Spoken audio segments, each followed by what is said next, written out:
Good morning, everyone.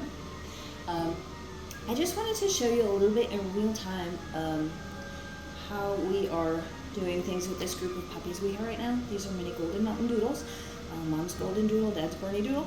These guys are expected to be 25 to 35 pounds adult size, but right now, at 3 weeks old, their average size is about 3 pounds. They still are not super active right now. Their eyes and ears just opened. We're moving from the ENS phase into the socialization phase. This is exciting. Just today and yesterday, we've had more of a sleeping area with an AstroTurf. They're going to be learning the AstroTurf, and hopefully by the time they're 4 weeks old, and especially 5 weeks old, they're going to be fully AstroTurf potty trained and accustomed, which is, we hope, the preferred surface where once they go home and get acclimated to going outdoors, it's typically, according to, I was about 95% of our customers, easy transition from AstroTurf to outside using the potty with a little bit of, consistency, awareness of puppy cues, and so on. So that's just a little background to where we are right now and what we're doing. You can hear in the background some symphony music. We actually are also, like I said, we're in the socialization phase, but also doing early sound introduction. So we run a CD changer and alternate between like symphony music, hymns and quiet songs, household noises, and then also kind of random noises. I mean, like the whole gamut from fire engine sirens to fireworks to gunshots and just random screaming and really random stuff that's honestly, when I'm not in the puppy room, if I'm in the kitchen, which is right outside the door here, if I'm in the kitchen, sometimes I'll hear a loud noise and I'll be like, whoa, what's going on? And then I'll be like, oh no, that's the puppy room. And I have to reorient myself around it. And that's kind of what we're hoping to accomplish with the puppies. When they hear a sudden noise, they become not desensitized to it, but they acclimate it easily into their routine. So it becomes it gives them a little higher level of adaptability in new environments and to new stimuli. So I'm going to kind of go through each puppy and just show each one briefly, say a little bit about them. And what we know at this point, because they're only 3 weeks old, is fairly limited in terms of specific temperament characteristics, but based on how they've gone through the ENS, how they respond when you hold them, pet them, you can tell. And even, I've noted how they behave as they come out of the whelping box, as they're interacting in the environment with each other. So I'm going to add in some of those observations as well. So the puppies are over here. I'm going to have to kind of reach for them. And it's going to be random here. Hi, Serenity. This is Serenity. Serenity, we think, is unfurnished, which means she's going to have a flat muzzle, more like the retriever. She's not going to have the classic doodle beard. And unlike the hypoallergenic and non-shedding fully furnished doodles, she's going to be expected to shed some, but also the unfurnished are expected to shed at a lower level than the parent breeds. A lot of people like the look of the parent breeds in terms of the muzzle. They don't want the bearded doodle look. And also another variable in the equation is the grooming.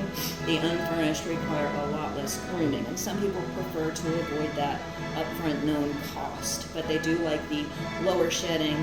Obviously, what we do with home raising our puppies and getting them very well socialized, having health tested parents, that's why people come to us, whether they choose a fully furnished doodle or an unfurnished doodle. So we think Serenity is going to be unfurnished. She's a parti. She is largely white. She's only got a few little spots on her back end and then the coloring on her face. So she's predominantly white. One thing I like to do in the early socialization phase with the puppies is give them lots of words of affirmation.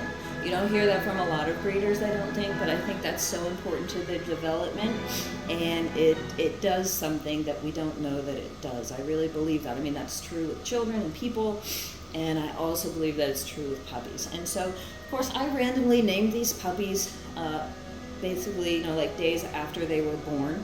I didn't have a whole lot to go on as far as, why they're named what they're named. But this particular litter, I chose lots of virtue names and character names, and so Serenity was named Serenity.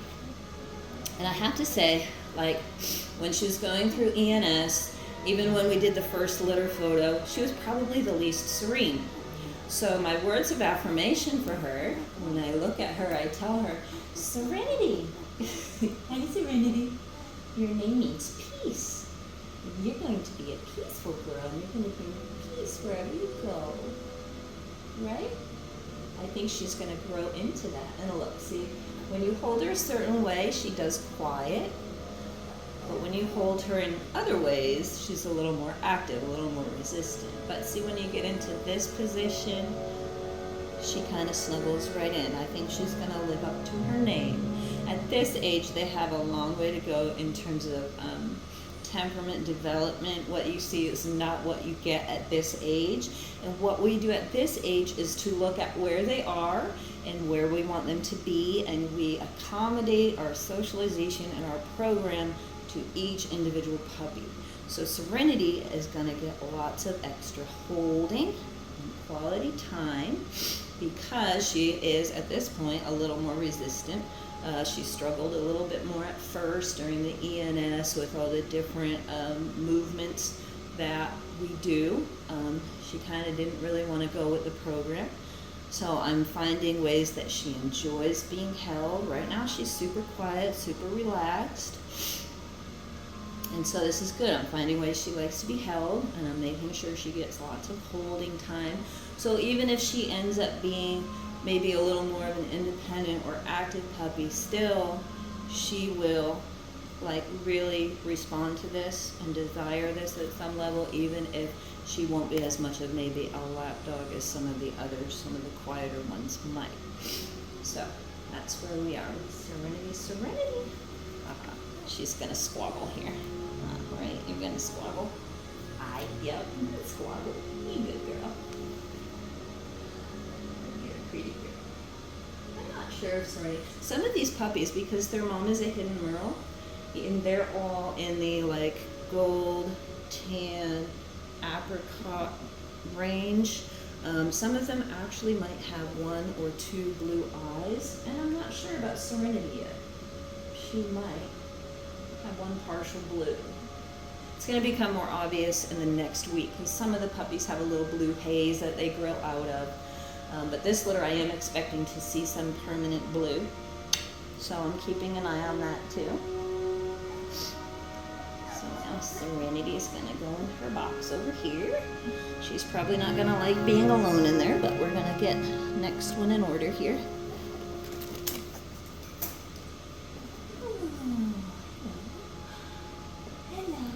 This is Verity. Verity is super cute. She has not a curly coat, but she's gonna have a nice wave. I don't think she'll be curly, but she is wavier than some. She is tan, and she has just a little bit of white on her face.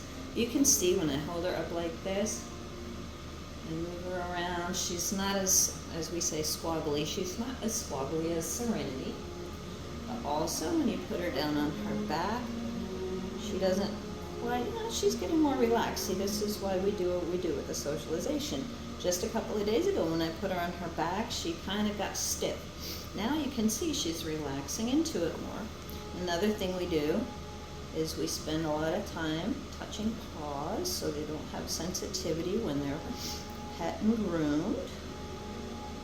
So during socialization time, we definitely pet paws. And we scratch behind ears. Yeah. Good girl, Verity. Oh, and she's got a little spot. Some of them, when you scratch on their belly or on their back in a certain place, they kick their hind legs. She's got a little spot. Or if you hit it just right, you'll see her hind legs move. I always test for that too. It's just cute.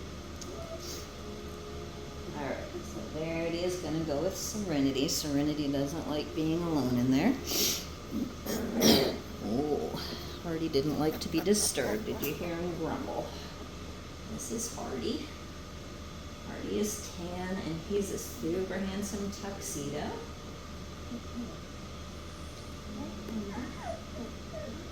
You're handsome, Hardy.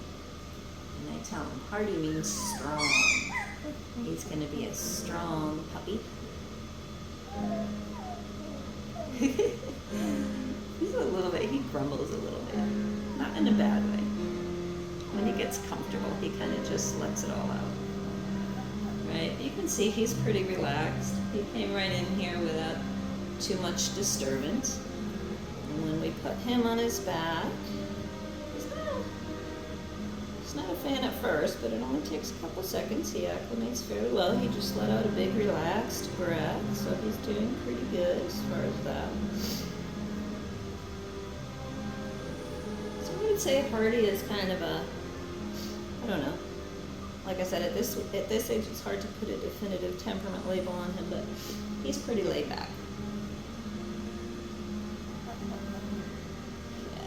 There you go, Hard. Okay. Gotta get up here and get more of these puppies.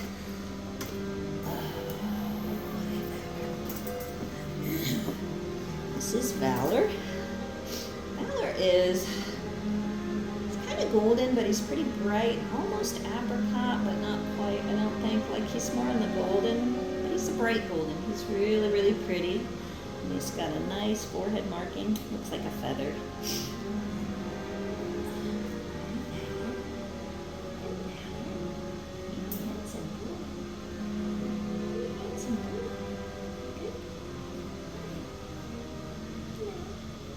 I like to see if they like to lick faces.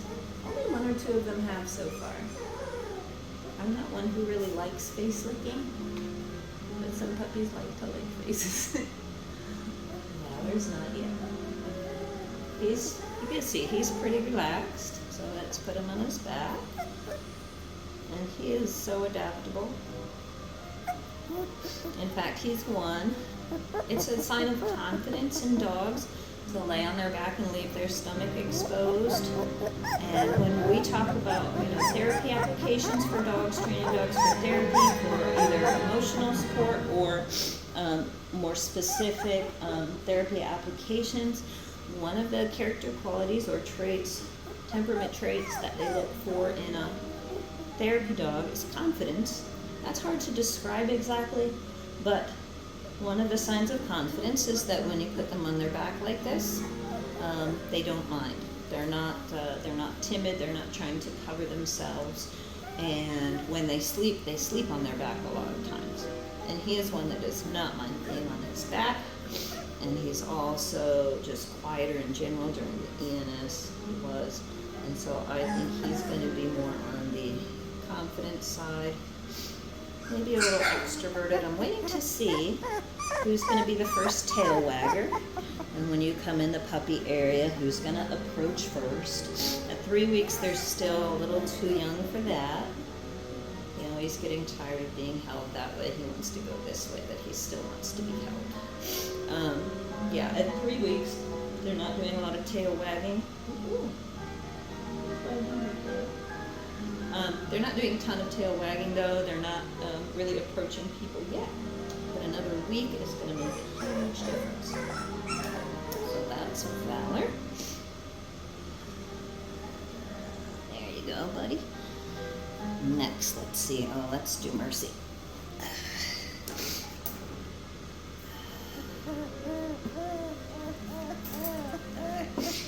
So Mercy is the largest in the litter. So we're estimating this litter at 25, 35 pounds.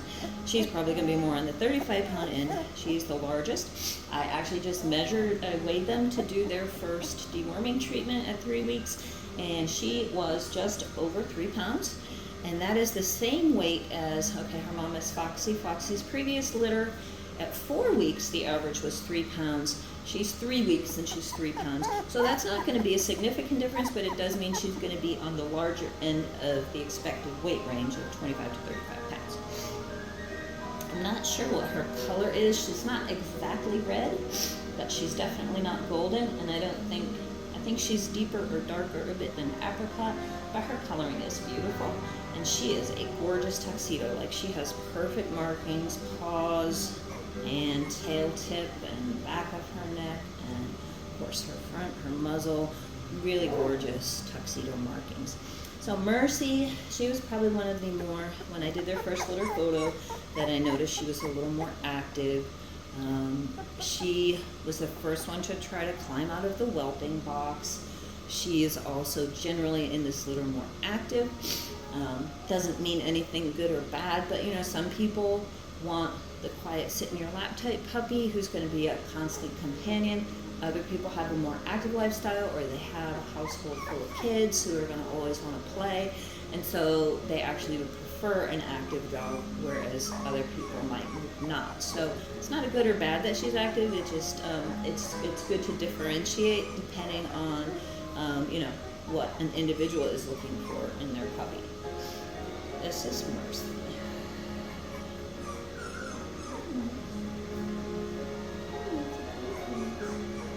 She's actually a lot more relaxed today than she has been at times. She doesn't really like to be on her back like see, she's kind of straining a little bit to sit up. So that's not her preferred position. If I put her like this, she's relaxing into it a little more. So my guess is she's probably not going to be a lap dog, but she'll be very affectionate and she will love people. But she's probably not going to be the type that's going to sit in your lap and watch TV for all the time. That's Mercy. Okay, and then we'll go next to, oh, I really got to step out for reach here.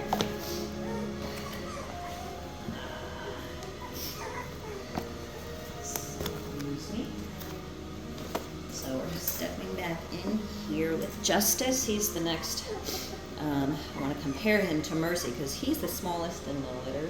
2 pounds and something, I don't remember exactly. So she's the largest, he's the smallest. And his coloring, more the golden, not sure, apricot maybe. I have a really hard time putting color labels on this group. There's such a range and very few of them fit into the true definition. But he's got a deep color, golden, apricot, really, really pretty. He's got nice markings on his back paws, one here. This one's not as marked, but really nice head and face markings, although not a full white muzzle. He's got a good amount of white here. Justice is probably one of the quieter puppies. Loves people, loves to be held. He's been very accommodating of the different exercises with the ENS. Put him on his back. He kind of just melts in.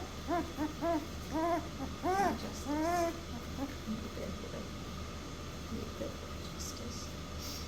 So Justice is super cute, and I think he will be on the quieter side, but we'll, like I said, we'll get a better idea of that. Hi, what are you doing barking at? What are you barking at, Verity?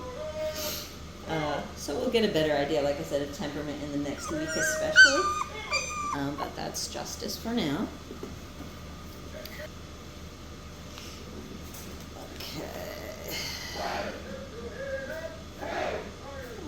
This is Noble. He's actually similar to Hardy. Hardy has more of the full tuxedo markings, really nice white around his face, head, and chest. But Noble, yeah, about the same color, tan. Noble has a little bit less white markings, not a full white muzzle, but nice white on his head. He doesn't have the paws, a little bit on his back paws. A little teeny tail tip, not much. Noble might have a blue eye. Not sure. I think he might. Like I said, it's gonna be easier to discern the blue eyes in another week or so, whether they stay or go. I'll go. Not sure. Noble's on the quieter side. He's probably a moderate. Like, he's not 100% relaxed or hasn't been, but he's getting better. Like, look at that. I can just put him on his back. Really no resistance.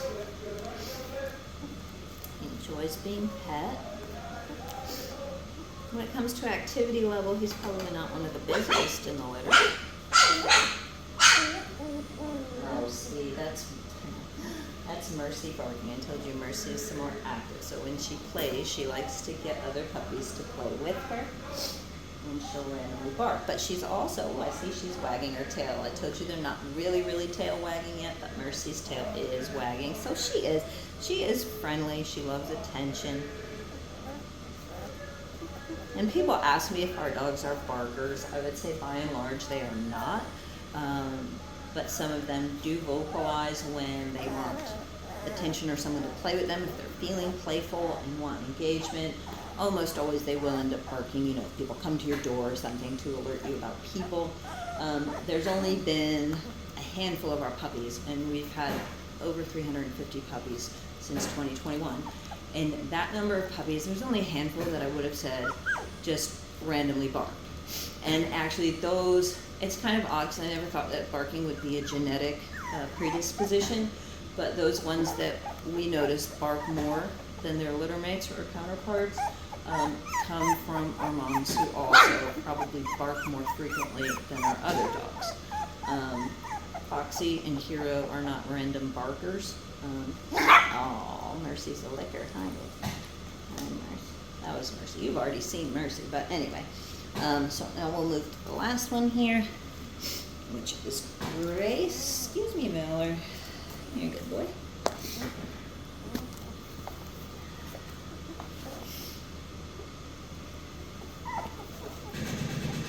Oh, there's our random gunshots. Here. It's getting hard to get in here. All the puppies are actually wanting to be around me now. See, that's good. This is how they socialize. They begin to prefer to be around people when people are around. That's good. They're doing good with their socialization. Okay, so this is Grace. Grace, I think, is unfurnished.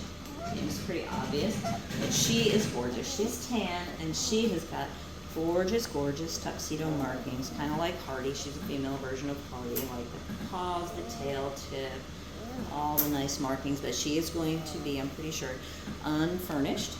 She is definitely one of the quieter, more laid-back puppies. Very little phases her. She likes to be held. You can kind of, not throw her around, but move her around, and she just goes with the flow. And put her on her back. She is very accommodating. Nice deep breath of relaxation right there. So she's just very sweet. She's got a little spot. She's kicking her back leg when I scratch her belly. Oh, she wants to lick me. Nice. Grace is sweet girl. Oh, sweet girl, Grace. Grace really is a sweetheart. Okay, so that is all 8 of Foxy's puppies in a nutshell.